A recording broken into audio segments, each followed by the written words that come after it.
Joshua, chapter 1. The Lord's charge to Joshua. After the death of Moses, the Lord's servant, the Lord spoke to Joshua, son of Nun, Moses' assistant. He said, "Moses, my servant, is dead. Therefore the time has come for you to lead these people, the Israelites, across the Jordan River into the land I am giving them.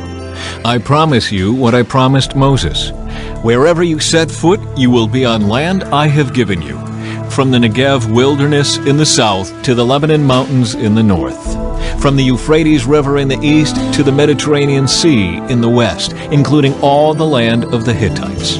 No one will be able to stand against you as long as you live, for I will be with you as I was with Moses. I will not fail you or abandon you. Be strong and courageous, for you are the one who will lead these people to possess all the land I swore to their ancestors I would give them. Be strong and very courageous. Be careful to obey all the instructions Moses gave you. Do not deviate from them, turning either to the right or to the left. Then you will be successful in everything you do. Study this book of instruction continually. Meditate on it day and night, so you will be sure to obey everything written in it. Only then will you prosper and succeed in all you do. This is my command: be strong and courageous. Do not be afraid or discouraged, for the Lord your God is with you wherever you go." Joshua's charge to the Israelites. Joshua then commanded the officers of Israel, "Go through the camp and tell the people to get their provisions ready. In 3 days you will cross the Jordan River and take possession of the land the Lord your God is giving you." Then Joshua called together the tribes of Reuben, Gad, and the half-tribe of Manasseh. He told them, "Remember what Moses, the servant of the Lord, commanded you. The Lord your God is giving you a place of rest. He has given you this land. Your wives, children, and livestock may remain here in the land Moses assigned to you, on the east side of the Jordan River. But your strong warriors, fully armed, must lead the other tribes across the Jordan to help them conquer their territory. Stay with them until the Lord gives them rest, as He has given you rest, and until they too possess the land the Lord your God is giving them. Only then may you return and settle here on the east side of the Jordan River in the land that Moses, the servant of the Lord, assigned to you." They answered Joshua, "We will do whatever you command us, and we will go wherever you send us. We will obey you just as we obeyed Moses. And may the Lord your God be with you as He was with Moses. Anyone who rebels against your orders and does not obey your words and everything you command will be put to death. So be strong and courageous." Chapter 2.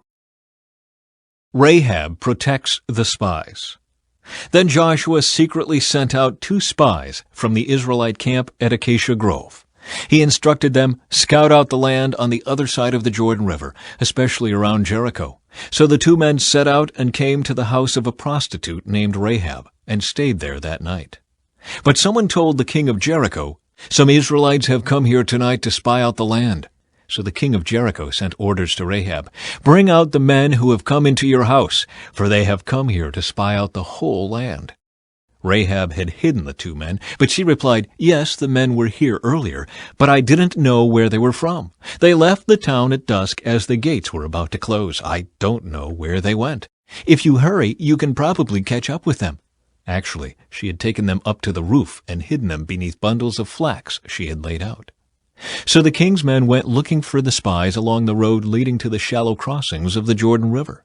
And as soon as the king's men had left, the gate of Jericho was shut.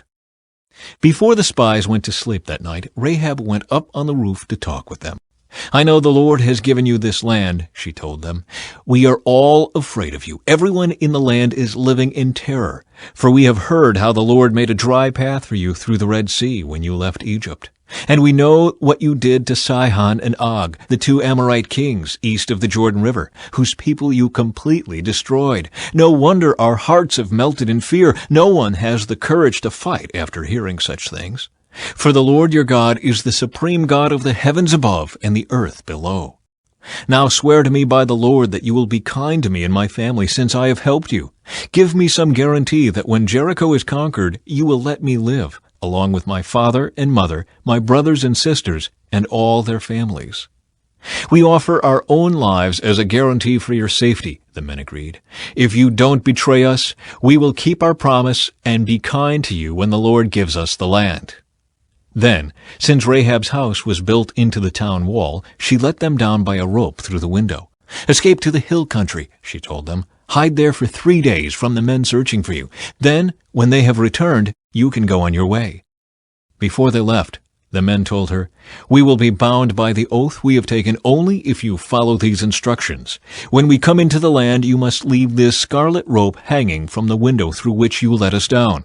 And all your family members, your father, mother, brothers, and all your relatives must be here inside the house. If they go out into the street and are killed, it will not be our fault. But if anyone lays a hand on people inside this house, we will accept the responsibility for their death.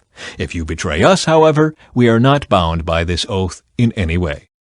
"I accept your terms," she replied, and she sent them on their way, leaving the scarlet rope hanging from the window.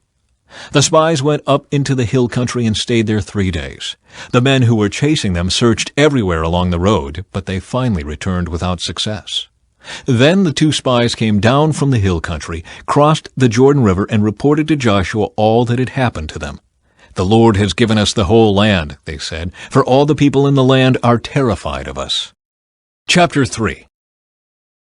The Israelites cross the Jordan. Early the next morning, Joshua and all the Israelites left Acacia Grove and arrived at the banks of the Jordan River, where they camped before crossing. 3 days later, the Israelite officers went through the camp, giving these instructions to the people. "When you see the Levitical priests carrying the Ark of the Covenant of the Lord your God, move out from your positions and follow them. Since you have never traveled this way before, they will guide you. Stay about a half-mile behind them, keeping a clear distance between you and the Ark. Make sure you don't come any closer." Then Joshua told the people, "Purify yourselves, for tomorrow the Lord will do great wonders among you." In the morning Joshua said to the priests, "Lift up the Ark of the Covenant and lead the people across the river." And so they started out and went ahead of the people. The Lord told Joshua, "Today I will begin to make you a great leader in the eyes of all the Israelites. They will know that I am with you, just as I was with Moses. Give this command to the priests who carry the Ark of the Covenant. When you reach the banks of the Jordan River, take a few steps into the river and stop there." So Joshua told the Israelites, "Come and listen to what the Lord your God says. Today you will know that the living God is among you. He will surely drive out the Canaanites, Hittites, Hivites, Perizzites, Girgashites, Amorites, and Jebusites ahead of you. Look, the Ark of the Covenant, which belongs to the Lord of the whole earth, will lead you across the Jordan River. Now choose 12 men from the tribes of Israel, 1 from each tribe. The priests will carry the Ark of the Lord of all the earth. As soon as their feet touch the water, the flow of water will be cut off upstream, and the river will stand up like a wall."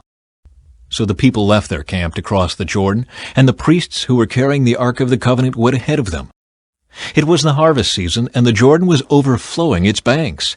But as soon as the feet of the priests who were carrying the ark touched the water at the river's edge, the water above that point began backing up a great distance away at a town called Adam, which is near Zarethan. And the water below that point flowed on to the Dead Sea until the riverbed was dry. Then all the people crossed over near the town of Jericho. Meanwhile, the priests who were carrying the Ark of the Lord's covenant stood on dry ground in the middle of the riverbed as the people passed by. They waited there until the whole nation of Israel had crossed the Jordan on dry ground.